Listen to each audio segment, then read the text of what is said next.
본문을 가지고 슬픈 마음이 차오를 때라는 제목으로 함께 은혜를 나누겠습니다. 심리학 용어 중에 방관자 효과라는 이런 말이 있습니다. 영어로는 bystander effect라고 하는데요. 이게 무슨 말인고 하면은 많은 군중 속에서 책임을 지지 않으려고 하는 사람의 심리입니다.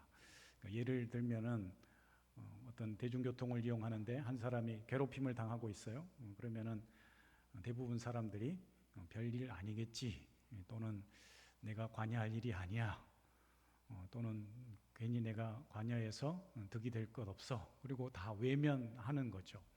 이런 걸 방관자 효과라고 합니다. 그러니까 군중 속에서 살아가는 사람들의 개인주의가 심화되고, 또 군중 속에서 이 책임감이 분산되다 보니까 함부로 나서지 않는, 그리고 불의를 보고도 외면하는 그런 현상을 이렇게 방관자 효과라고 합니다. 얼마 전에도 우리 엄정 지역에 산업 폐기물 공장이 들어온다고 그래서 가셔서 이렇게 열심히 시위도 하고 반대 집회도 이렇게 참여한 분들이 계셨는데, 이를테면 그런 거죠. 그 뜻에 동의하지만 누군가 하겠지, 잘 되겠지, 그리고 그런 일들을 전혀 자신과 무관하게 생각한다면 이런 걸 바로 방관자 효과라, 이렇게 이야기할 수가 있을 것입니다. 현대 지도자들의 중요한 덕목 중에 하나가 바로 이 공감이라는 것입니다. 이 지도자들이 가져야 될 여러 중요한 덕목들이 있지만 그 중에서도 특별히 희생하는 마음, 희생과 공감이 중요한 덕목이라고 합니다. 그러니까 함께 공감하지 못하고 자기 세계에 갇혀서 자기만의 언어로 사람들에게 이야기를 하면 공감을 얻지 못한 그런 이야기를 사람들이 뭐라고 얘기하느냐, 유체 이탈 화법, 이런 표현을 쓰잖아요. 그러니까 사람들과 전혀 공감이 안 된 소통 방식, 이런 걸 유체 이탈 화법, 이렇게 이야기를 하기도 합니다. 사람 사는 세상에서 말이 통해야 되는데 이런 불통, 비공감의 모습은 서로의 모두에게 소통이 막히게 하는, 불통 사회를 갖게 하는 그런 어려움을 초래한다라는 것이죠. 오늘 본 말씀 보면은 우리가 예레미야의 이 감정을 읽을 수가 있는데요. 이 예레미야의 심정이 곧 하나님의 마음과 하나가 되어서 자신의 그 슬픔을 열정적으로 토로하고 있습니다. 예레미야가 지금 이스라엘을 향해서 슬픔의 감정을 가지고 격정적으로 자기 마음을 표출하고 있는데요. 예를 들면은 오늘 본문의 첫 절에 18절 말씀 보면, 슬프다 나의 근심이여 어떻게 위로를 받을 수 있을까, 내 마음이 병들었도다. 자신의 슬픈 마음을 이야기하면서 내 마음이 병들었다고까지 표현을 하고 있습니다. 또 9장에서도 보면은 첫 절이 어찌하면 내 머리는 물이 되고 내 눈은 눈물구멍이 될꼬, 이렇게 단식하고 있고요. 또 10절 말씀에도 보면은 내가 산들을 위하여 울며 부르짖으며 광야 목장을 위하여서 슬퍼한다, 이런 표현들이 나오고 있습니다. 예레미야 선지자가 왜 이렇게 슬퍼할까요? 예레미야의 슬픔과 탄식은 오늘 우리에게 어떤 의미가 있고 어떤 메시지를 주고 있을까요? 첫 번째는 이스라엘이 하나님에게 상처를 입혔기 때문이다 라는 것이죠. 우리가 예레미야의 이런 슬픔을 토로하는 모습을 보면은 예레미야나 이스라엘 백성들이 상처를 받은 것 같지만, 오히려 우리가 자세히 들여다보면 하나님이 상처를 받았다는 것을 알 수가 있습니다. 왜 그렇습니까? 오늘 예레미야가 슬프다 나의 근심이여 내 마음이 병들었도다 이렇게 탄식하고 있지만, 오히려 하나님이 더 깊이 탄식하고 더 아파하고 슬퍼하고 있다라는 사실입니다. 8장 19절 말씀 보니까 여호와께서 시온에 계시지 아니한가, 그의 왕이 그 가운데 계시지 아니한가, 그들이 어찌하여 그 조각한 신상과 이방의 헛된 것들로 나를 경노하게 하였는고 라고 선포하고 있습니다. 본문에서는 이스라엘 백성들이 이 슬픔과 단식 가운데에 하나님께 자신들의 어려운 처지를 토로하고 있는 것 같지만 이 이스라엘의 단식과 하나님의 응답이 뒤섞여 있습니다. 그래서 이스라엘 백성들이 왜 예루살렘의 성전이 여기 있고 예루살렘 성전에 계신 하나님이 여기 계시는데 우리가 이런 수모와 멸시를 받아야 되는가? 왜 멸망을 당해야 되는가? 이렇게 단식하고 있는 것이죠. 그때 하나님께서는 뭐라고 말씀하십니까? 그 원인은 바로 너희에게 있다라고 말씀하고 계십니다. 그것은 예루살렘의 이스라엘의 우상 숭배 때문이라고 말씀합니다. 하나님께서 이스라엘을 구원하시고 하나님의 백성 삼으시고 하나님 백성답게 살게 하시려고 율법의 말씀을, 계명의 말씀을 허락해 주셨지만 저들이 그 말씀을 외면하고 또 하나님을 외면하고 이 조각한 신상에 나가서 앞에 가서 이방의 헛된 우상 앞에 가서 절하고 있다라는 사실입니다. 그러니까 상처는 이스라엘 백성들이 받은 것이 아니고 오히려 저들을 택하여 구원하신 하나님이 저들의 배신으로 인하여서 상처를 받으셨다라고 할 수가 있는 것이죠. 가장 큰 상처와 아픔은 배신의 아픔입니다.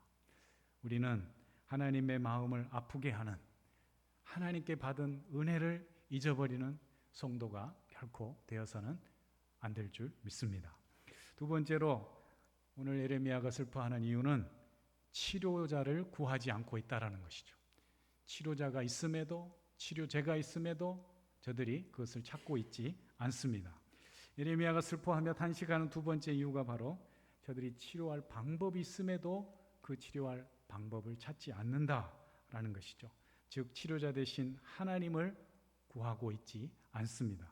22절에도 보시면 길르앗에는 유향이 있지 아니한가 그곳엔 의사가 있지 아니한가 딸내 백성이 치료를 받지 못함의 어찌 됨인가 이렇게 묻고 있습니다. 이스라엘 백성들은 상처를 치료하기 위해서 길르앗으로 갔다고 합니다. 길르앗에는 소합향에서 나오는 그 유향이 있었는데 그것이 치료제로 쓰였다라는 것이죠.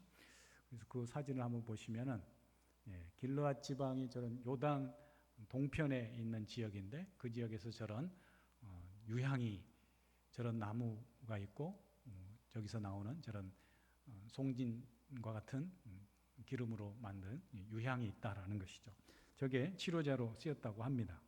우리나라에도 보니까 우리 충주에도 그런 이 농업기술센터와 협업해가지고 그런 풀을 재배하는 곳이 있더라고요. 저 대소원 쪽인지 그 병풀이라 그래가지고 호랑이 풀이라고도 하고 호랑이가 이렇게 서로 싸우고 나서 상처를 입으면 그 풀밭에서 뒹굴었다고 해서 그게 병풀 또는 호랑이 풀이라고 하는데 이게 상처 치료제로 쓰인다라는 거죠. 뭐 이전에 우리가 지금이야 뭐 좋은 상처 연고나 뭐 재생 치료제가 있지만 예전에는 그런 게 없을 때 이런 풀도 이용하고 민간요법을 이용했겠죠.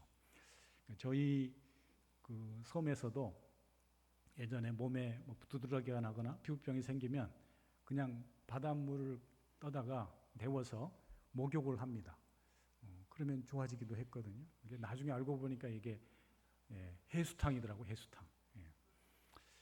제 그 동기 친구 중에 하나 그 여자 동기 신대원 다닐 때 그 목사가 있는데 어느 날 그 성지순례를 다녀왔는데 얼굴이 깨끗해진 거예요.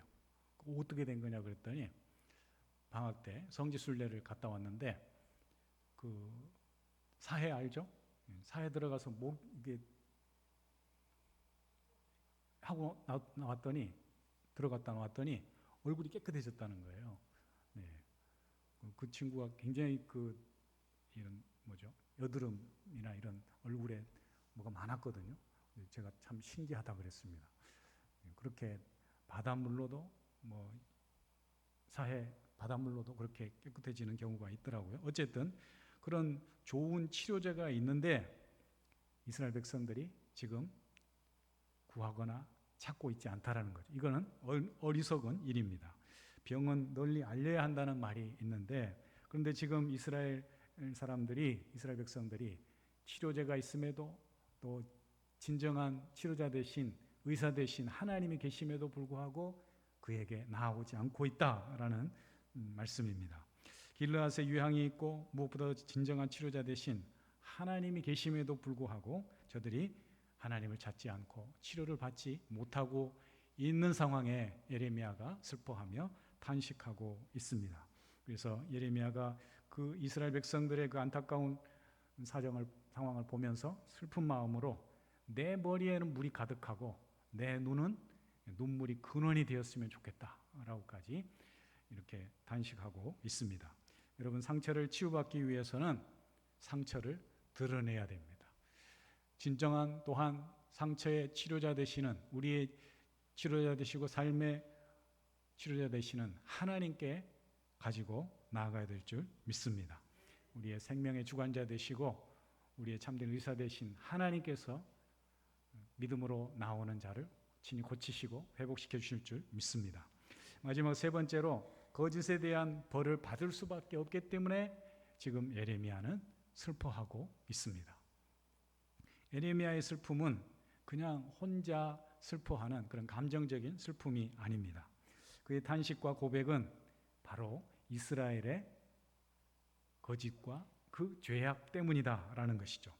9장 2절 말씀 보니까 이스라엘의 죄악을, 그 이하의 말씀에 이스라엘의 죄를 낱낱이 지적하고 고백하고 있습니다. 내가 내 백성을 떠나가리니 그들은 다 간음하는 자요 반역하는 자의 무리가 됨이라.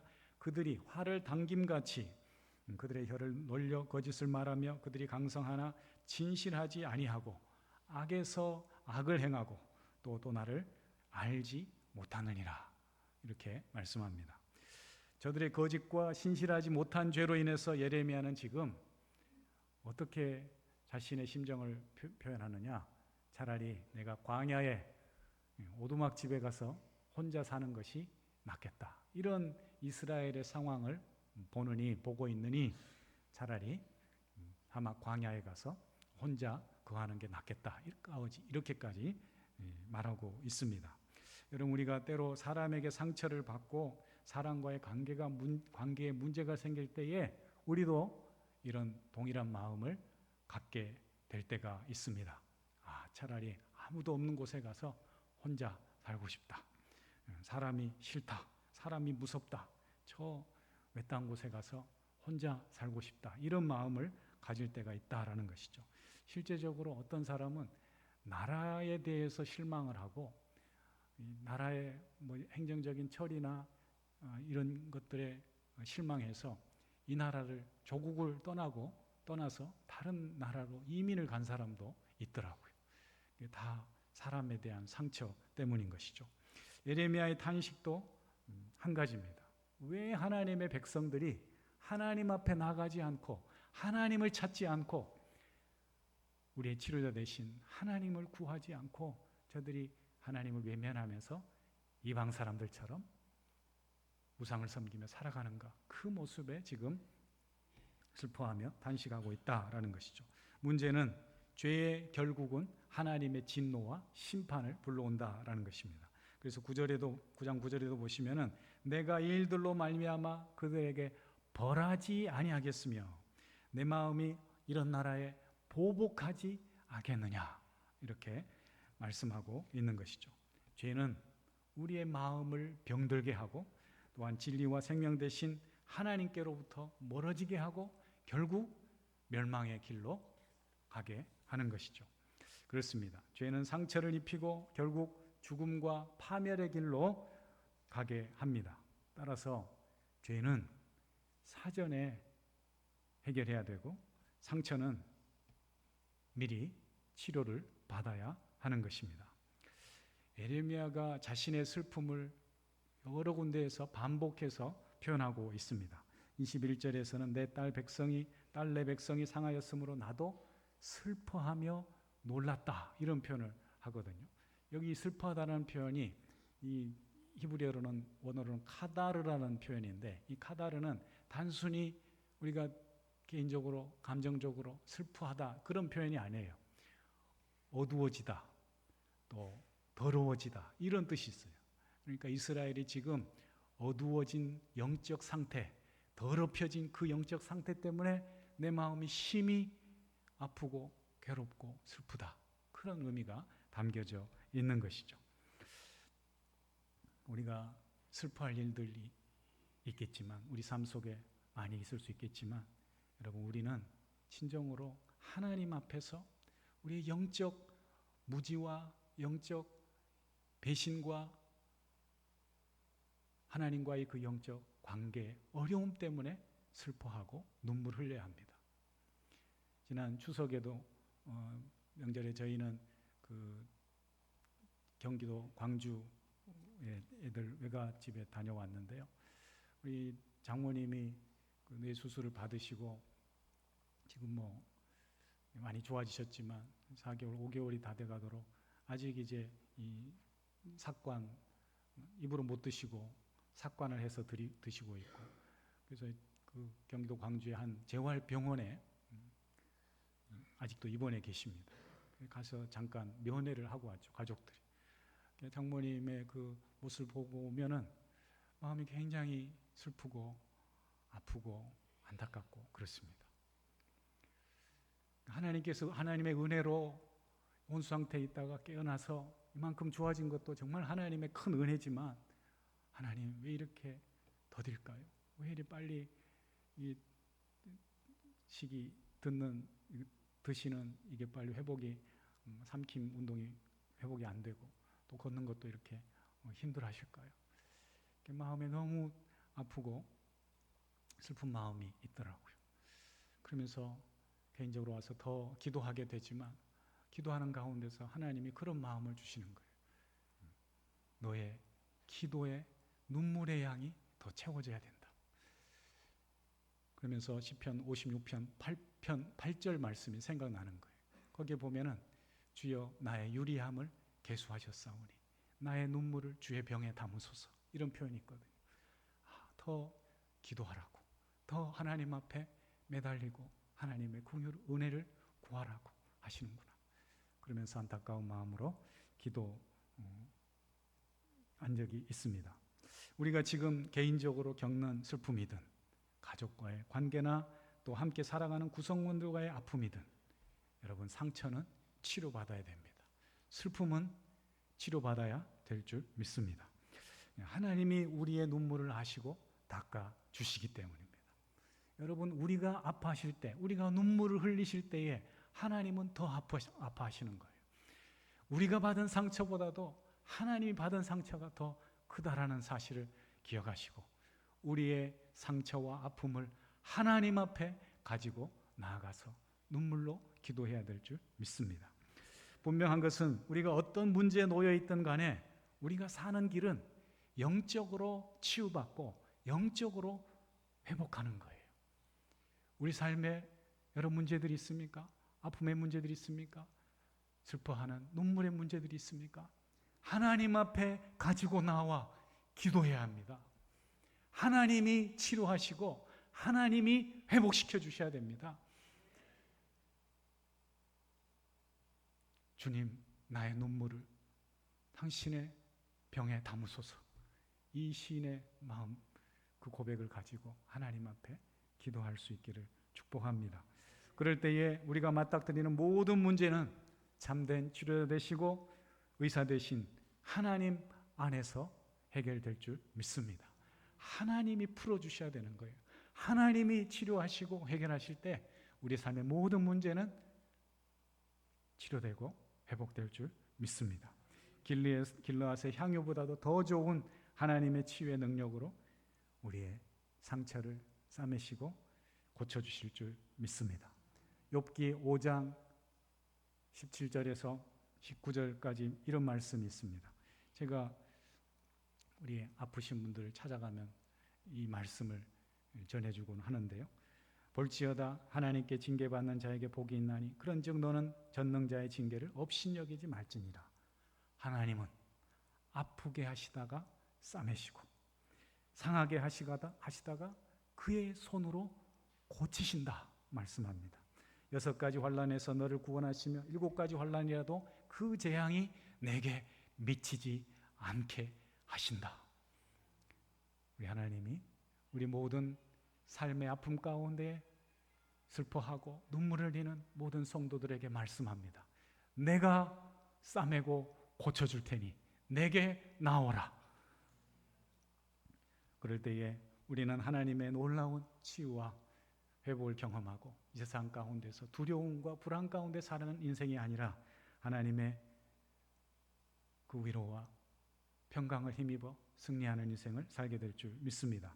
오늘도 이 믿음으로 하나님 앞에 나아가 우리의 상처를 드러내고 기도하며 하나님의 치유와 회복의 은총을 경험하는 저와 여러분 모두가 될 수 있기를 주의 이름으로 축원합니다. 기도하겠습니다. 하나님 아버지, 우리의 마음을 열어 하나님 앞에 모든 걸 내려놓고 주님의 치유하심을 구합니다. 우리의 마음의 상처를 드러내고 주님, 우리의 아픔을 고쳐주시옵소서. 눈물로 기도할 때에 길르앗 향유보다 더 깊은 주님의 사랑의 손길로 우리를 친히 고치시고 회복시켜 주시옵소서. 우리의 믿음을 회복시켜 주시고 우리의 가정을 치유하시고 회복시키시고 우리의 눈물을 기억하시고 하나님의 놀라운 치유와 회복의 은총을 경험케 하여 주시옵소서. 오늘 우리가 울며 씨를 뿌릴 때에 기쁨으로 단을 거두게 될 줄 믿고 믿음으로 하나님 앞에 나아가는 복된 심령들 되게 하여 주시옵소서. 예수님의 이름으로 기도합니다.